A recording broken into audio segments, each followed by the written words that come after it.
যত বেশি আপনি পাপ করবেন, যত বেশি পর্ন দেখবেন, যত বেশি মাদক খাবেন, যত বেশি জুয়া খেলবেন, যত বেশি অহেতুক সময় নষ্ট করবেন, যত বেশি আপনি অন্যের ক্ষতি করবেন, ঠিক আছে, নিরপরাধ মানুষের উপর নির্যাতন করবেন, যত বেশি আপনি পাপ করবেন, পাপ, এই পাপ করতে করতে করতে মানুষের অন্তর কঠিন হয়ে যায়।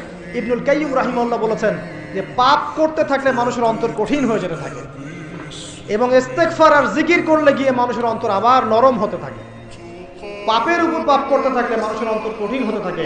এ বিষয়ে রাসূলুল্লাহ সাল্লাল্লাহু আলাইহি ওয়াসাল্লাম বলেছেন, যখন মানুষ একটা পাপ করে কলবের মধ্যে একটা কালো দাগ পড়ে যায়, যখন আরো একটা পাপ করে আরেকটা কালো দাগ পড়ে যায়, এইভাবে যখন পাপ করতেই থাকে তখন পুরো কলবটাই কালিমা পূর্ণ হয়ে যায়।